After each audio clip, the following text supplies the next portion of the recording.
I knew something was wrong the moment the notice slapped against the front door like a bright red accusation.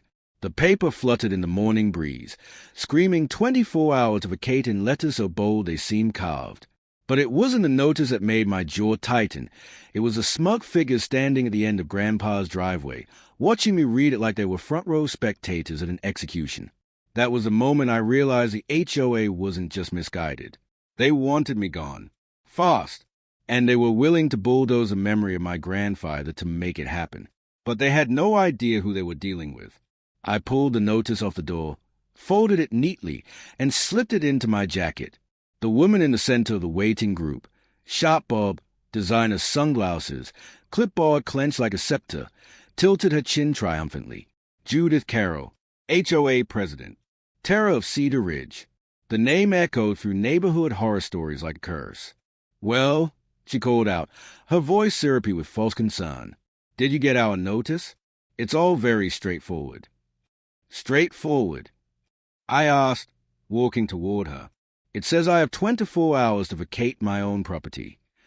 Judith smiled with the brittle satisfaction of someone who loved rules more than people. "This property belongs to the Cedar Ridge Homeowners Association. You are occupying it without authorization. Your grandfather's death legally terminated his agreement with the HOA, and since he passed while behind on dues, you must leave so we can proceed with recovery actions." I stared at her. My grandfather paid off this house in 1986.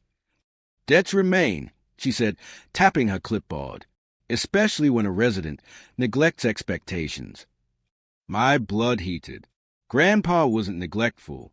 He was 88, recovering from a stroke, and did his best.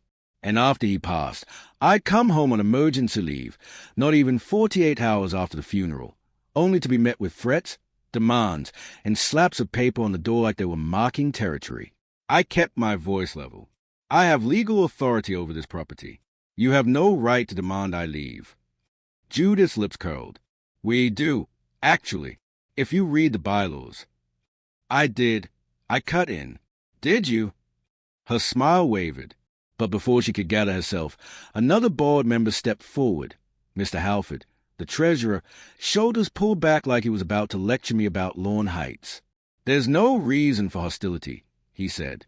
"We simply need you to follow procedure. Pack your belongings. Submit relocation paperwork. When the property is cleared, the board will review your appeal." "Appeal?" I laughed once, dryly. "I don't need to appeal anything. This house was willed to me." Judith crossed her arms. "Wills don't override HOA liens." "There are no liens." "There are," she said sharply. "And if you attempt to resist, we will contact law enforcement. You have 24 hours. Their confidence was staggering, so complete they didn't hesitate, didn't blink, didn't even consider that they might be wrong. Or worse, that they might be up against someone who knew the law better than they did. Someone like me. "Understood," I finally said. Judith blinked. She hadn't expected capitulation. I glanced at the group. "Anything else?" "No," she said, triumphant once more. "Just compliance." They dispersed, walking back toward the road with a lingering gloat of people who believed they had just won something. I watched them go, then pulled out my phone, because victory was never theirs to begin with. Inside, the house felt smaller than I remembered, quieter, still carrying the faint scent of Grandpa's pipe tobacco, the kind that clung to the wallpaper and reminded me of childhood summers spent in the backyard listening to his stories about career, duty, loyalty, and justice. Justice. The word tasted sharp. Grandpa deserved that. This house deserved that. And I'd be damned if I let a cluster of power-hungry retirees bully me out of what he'd spent 40 years building. I sat at his old oak desk, opened my laptop, and pulled up the files I needed. Housing statutes, title transfers, HOA enforcement limitations. They were barking up the wrong tree. And the funniest part, they hadn't even bothered to ask who I was. Not really. Not beyond grandchild or visitor. They had no idea that the reason I'd been away so often was because I served in the Army's Judge Advocate General's Corps, JAG, military attorney. Not exactly someone whose property rights you want to trample. A sharp buzz rattled the window. I looked out to see a tow truck inching toward Grandpa's driveway. My jaw set. They weren't wasting time. I stepped outside as the driver lowered the hook in front of my Jeep. "Can I help you?" I asked. He looked apologetic. HOA said this vehicle is unauthorized. I have orders to impound." "Unauthorized?" I repeated. "It's parked on my property." "They said it wasn't your property." He glanced past me, nervous. "Look, I don't want trouble. They said you're being evicted." I breathed once, held the exhale, and reached into my jacket. It was time. I unfolded my wallet and flipped it open to my identification. The gold emblem caught the sunlight. U.S. Army Judge Advocate General's Corps Attorney. The driver's eyes widened. His face drained. Oh, damn. I didn't know." "You're good," I told him. "You're doing your job, but if you impound that Jeep without a valid order, you'll be participating in an unlawful seizure of property. And since this is a private vehicle belonging to a JAG officer, I promise you, your company will face consequences, not just the HOA." He dropped the hook so fast it hit the pavement with a clang. "Have a nice day," he said, scrambling back into the truck. He was gone in 5 seconds flat. A door slapped open down the street. Judith stormed out, sunglasses in hand, fury twisting her features. "You can't threaten contractors. We had every right." I held up my wallet. Her voice stopped mid-sentence. Her eyes widened, then darted across the ID, the seal, the name, the credentials. You're military," she stammered. "Correct." "And a lawyer." "Also correct." The color drained from her face so fast she looked chalked. "Judith," I said, stepping closer, "do you know what the consequences are for fraudulent eviction threats? For abuse of authority? For unauthorized attempts to seize property? For interfering with a service member's residence while they are on active duty or emergency leave?" She swallowed hard. I didn't realize." "You didn't ask."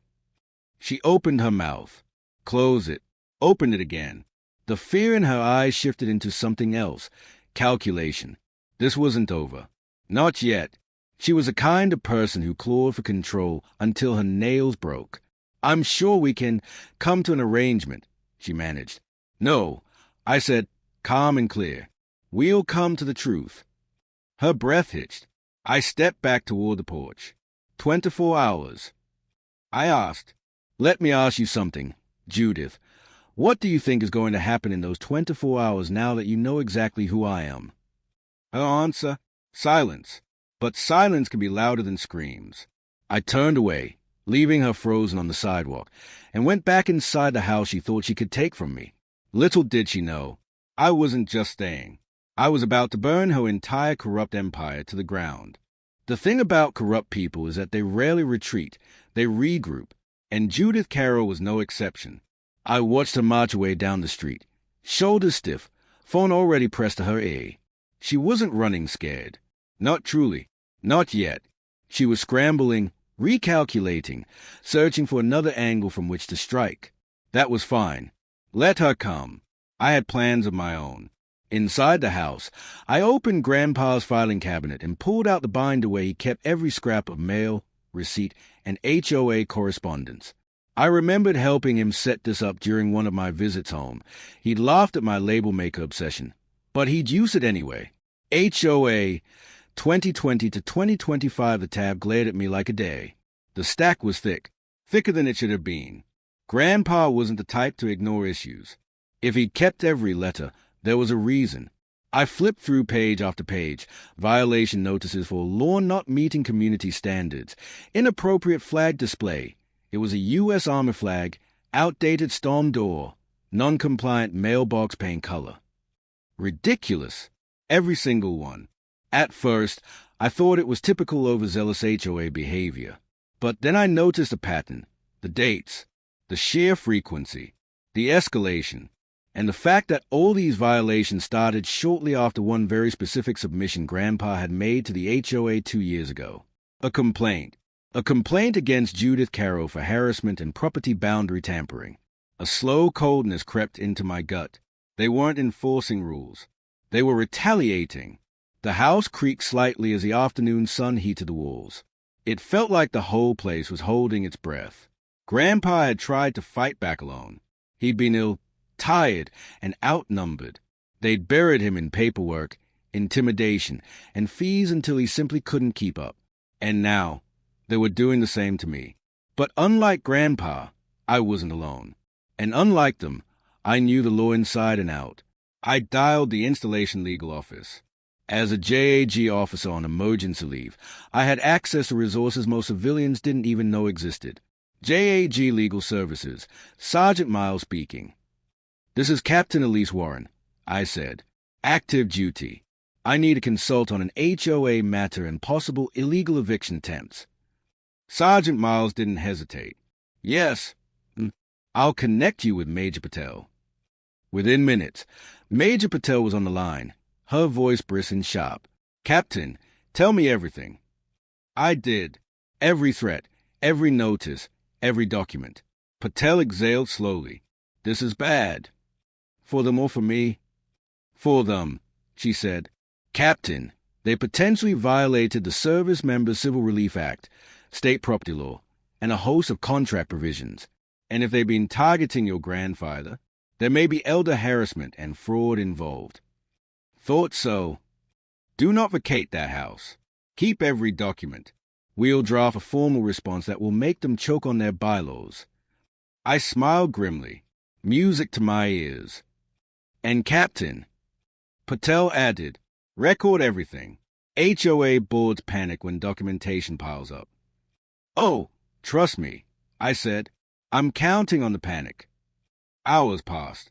The sun began dipping behind the rooftops, casting long shadows across the yard. At exactly 6:13 p.m., the doorbell rang. I opened the door to find 3 HOA board members standing stiffly on the porch, Judith, Halford, and a wiry man I hadn't met yet. Captain Warren, Judith said, voice brittle, would like to discuss recent misunderstandings. Misunderstandings, I repeated. Is that what you call issuing fraudulent eviction notices? She winced. We were not aware of your status. If you'd asked, you would have been. The wiry man stepped forward, clearing his throat. Captain, we want to assure you we are not acting in bad faith. No. I raised an eyebrow. Then why did a tow truck attempt to seize my vehicle without legal authority? That was a mistake, Judith snapped. We were under the impression. A mistake, I repeated. Convenient word. Captain, Halford said, palms open, voice oily with practiced diplomacy.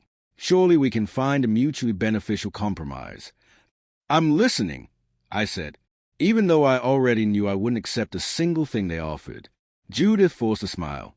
If you pay the outstanding HOA dues owed by your grandfather, just a small matter of $14,850, we will happily reinstate your property privileges and dismiss the vacate order. $14,000. I asked flatly. Yes, she said. Minor fees, accumulated over several years. Perfectly normal. For breathing? I asked. Or was it for having a mailbox shade you didn't like? Judith's eyes flashed. Those charges were perfectly justified, and they must be paid. No, I said, they really don't. The board members exchanged glances. Judith's tone sharpened. Captain Warren, if you refuse to pay, your property cannot remain in community compliance. We have the authority to place liens or enforce removal. Actually, I said, pulling out my phone and hitting the record button, you don't. She stiffened. In fact, I continued, the Service Members Civil Relief Act prohibits enforcing certain contracts, liens, or eviction actions against active duty service members without a court order. And considering you issued a vacate notice within days of my grandfather's death while I was on emergency leave, and without due process, you've already crossed several legal lines. Judith swallowed. The wiry man paled. Halford opened his mouth, closed it, then tried again. Surely there's no need to escalate. Oh, I'm escalating, I said. Not because I want to, but because you pushed this. Hard. Judith's jaw tightened. Then what do you want? I stepped closer. For you to stop pretending you're the victim. They flinched. And starting tomorrow, I added, I'm filing formal complaints with the State HOA Regulatory Bureau, the County Attorney's Office, and the Attorney General Consumer Protection Division. I will also be pursuing an injunction preventing any further HOA interference with this property. Judith's face drained of color. But, I said, pausing deliberately, I'm also offering you something none of you offered my grandfather. They looked at me warily. A choice. Judith's voice cracked. What kind of choice? Either, I said, stepping back into the doorway, you resign, all three of you, effective immediately, and the HOA undergoes a full audit. Or I follow through with every legal action available, and I promise you won't enjoy the outcome. The silence was thick enough to taste. They weren't used to losing control. They weren't used to someone pushing back. And they definitely weren't used to someone who could legally tear their entire operation apart limb by limb. Judith looked at the others. Halford stared at the ground. The wiry man looked like he wanted to evaporate. Finally, she spoke. You'll hear from us tomorrow. No, I said, I'll hear your resignations tomorrow. And I closed the door. The next morning arrived with the smell of rain and the sound of footsteps on the porch. When I opened the door, there they were again. Except this time, they looked defeated. Judith held 3 sealed envelopes. She didn't speak as she handed them to me. I opened the first one. Resignation. President, Cedar Ridge HOA. The second. Resignation. Treasurer. The third. Resignation. Board member. Their signatures were sharp, angry, humiliated strokes of ink. Is this sufficient? Judith asked quietly. It's a start. She nodded once, stiffly. We never intended to cause harm. Yes, I said calmly, you did. And for the first time, she didn't argue. They turned and walked away, not triumphant, not smug, just small, very small. I stood on the porch, letters in hand, the house behind me warm with morning light. Grandpa's house. My house. Safe. Finally. But this wasn't victory out of spite. It was victory out of justice.